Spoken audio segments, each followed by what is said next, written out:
시선이 기준이 되지 않도록. 부러움을 받으면 행복해지는 줄 알았던 당신에게. 오랫동안 울타리에 묶여있던 송아지는 밧줄을 풀어줘도 그 자리에 서 있게 된다고 한다. 발을 묶고 있던 줄이 사라졌다는 걸 모르는 것이다. 어릴 때 나도 송아지와 같았다. 스스로 정한 기대에 나를 묶었다. 뚜렷한 목표가 있어서가 아니었다. 낮은 자존감을 달래기 위해 남들의 부러움이 필요했고 그냥 지는 게 싫었다. 열심히 공부해 1등이 되었고 초라한 마음은 숨겼지만 가끔은 혼자 울기도 했다. 가면 속에 내가 외로웠기 때문이다. 사실은 엉뚱하고 감성적인 아이, 울타리 밖 세상이 궁금한 호기심 많은 아이였지만 그 시절 나다움을 생각할 여유는 없었다. 성인이 되기까지 그렇게 더 높이만을 바라며 살아온 내게 자유를 그리게 한 건 사랑이었다. 대단한 사람이 아니라도 사랑받을 수 있다는 걸 배웠고 더 높은 사람이 되지 않아도 더 행복한 사람이 될 수 있다는 걸 알았다. 사랑은 나 자신을 사랑하는 법을 가르쳐 주었다. 나다운 게 무언지 고민하고 깨달으며 사람들의 시선 속에 갇히지 않는 것. 이것이 바로 사랑이 남기고 간 선물이었다. 마음이 말랑말랑해지니 보이지 않던 것들이 눈에 들어오기 시작했다. 당연하다고 믿었던 일들이 그저 내 생각이 만들어낸 허구라는 걸 느꼈다.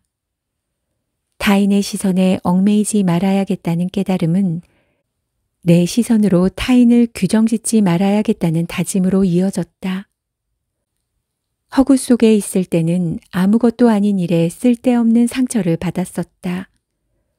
괜찮은 척을 하느라 어떤 날은 어금니를 꽉 깨물었다. 그러면서 내 생각이 정답인 양 사람들을 평가했다. 하지만 달라지고 싶었다. 좀 더 성숙한 어른이 되고 싶다는 생각을 했다. 그리고 나는 넓은 세상으로의 여행을 통해 한 걸음씩 어른이 되어 갔다. 세상에 이렇게 아름다운 곳들이 많았구나. 성공이라는 게 무엇일까를 다시 생각했다.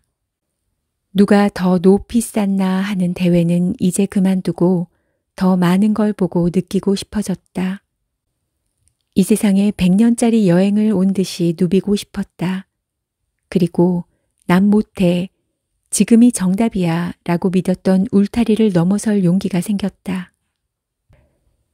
이제는 지난 날들로부터 그리움보다 깨달음을 느끼려 한다.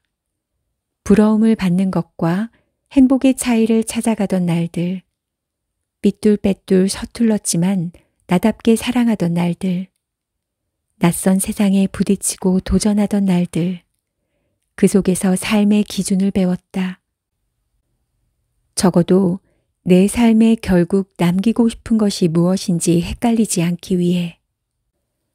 얼마 전 오랜만에 만난 선배에게 이런 이야기를 늘어놓은 적이 있다.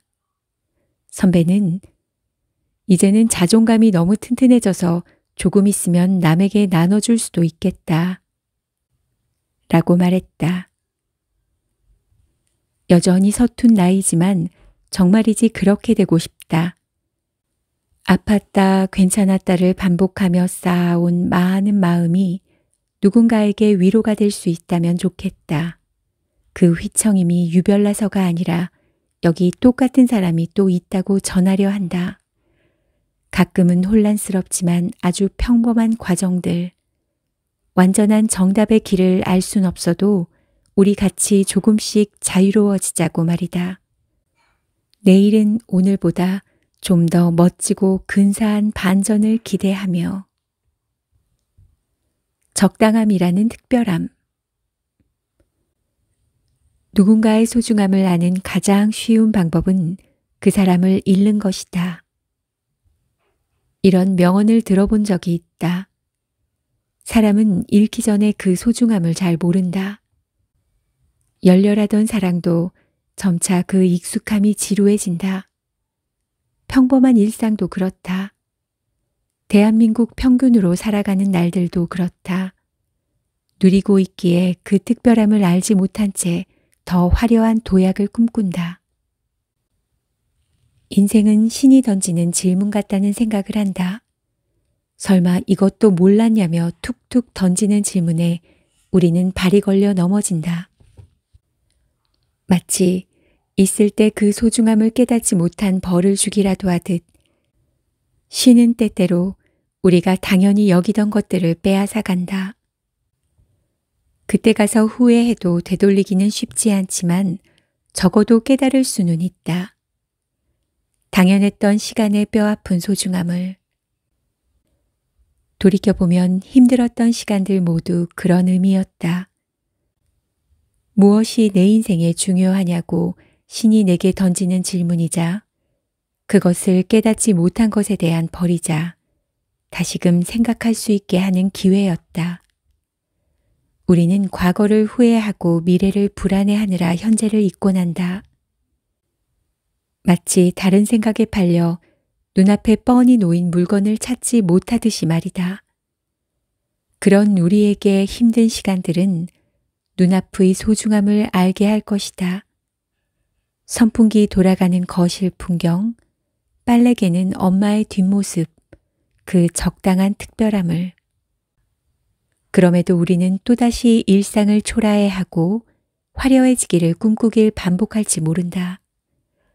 멋진 차를 타고 비싼 가방을 메고 남들에게 동경받고 싶어 하면서 늘 곁에 있는 사람들을 지겨워하면서 만약 그런 날이 또 온다면 그건 내가 진짜로 원하는 게 아니라 결핍이 내는 목소리라는 걸 잊지 말기를. 일어선 안 되는 걸 내 손으로 잃는 실수를 반복하지 않도록 오늘보단 내일 더 행복에 가까워지도록. 진짜 성공의 기준. 오래전 뜻밖의 질문을 받은 적이 있다. 사람들이 왜 명품이나 모조품을 산다고 생각하나요? 상류층이 되고 싶은 욕망 때문이에요. 나는 사람들이 명품 가방을 들고 상류층이 된 듯한 기분을 느끼고 싶은 것 같다고 말했다. 그런 심리를 비난하려는 마음은 없다. 직장인이 된 후에는 화려함에 대한 욕구가 더 커졌다. 나 역시 엄마가 남대문 시장에서 사준 루이비통 책가방을 들고 다녔으니까. 직장인이 된 후에는 화려함에 대한 욕구가 더 커졌다. 어떤 날은 옆자리 동료의 명품 가방이 탐나 비슷한 가방을 사기도 했다. 그런 가방을 가지면 왠지 부자된 기분이 들었다. 사람들이 부러워할 거란 생각에 기분이 좋았다. 그렇게 부러움을 받는 것과 행복을 착각하며 살아온 나도 나이가 들며 지치기 시작했다. 물건이 채워주는 만족감은 금세 새로운 물건에 대한 갈망으로 교체됐다. 더 높은 위치에 대한 갈증도 신상 가방과 크게 다를 건 없었다. 그 끝은 없었고 아무리 가져도 만족할 수 없었다. 내 생각은 조금씩 달라지고 있었다. 반드시 남들의 부러움을 사야 한다는 강박에서 스스로를 놓아주기 시작했다. 강박에서 자유로워지면서 조금 나태해지는 자신을 느끼며 조금 혼란스럽기도 했다. 겉으로 보여지는 것이 다가 아니고 남들이 부러워하지 않는 삶을 산다 해도 열심히 살지 않아도 되는 건 아니니 말이다. 꼭 성공을 해야 하나? 라는 질문에 선배는 사람마다 성공의 기준은 다르지만 자기가 바라는 성공은 해야지 라고 대답했다. 내 머릿속엔 이미 성공의 그림이 굳어져 있다. 부와 명예, 화려한 집과 차, 그것을 성공의 기준이라 바라봤기에 꼭 성공을 해야 하느냐는 바보 같은 질문을 던진 것이었다. 남들의 시선에서 벗어나 진짜 원하는 것을 찾게 되는 삶. 남들이 부러워할 만한 요소들이 가득 찬 삶이 아니라 자기 만족이 가득한 삶. 그것이 성공에 좀 더 가깝지 않을까? 나에게 성공의 기준이란 무엇인가 생각해 본다. 일상에 충실하되 다양한 경험을 하고 싶다.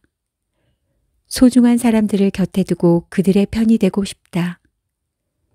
명품 걸쳐대지 않아도 충만한 마음을 갖고 싶다.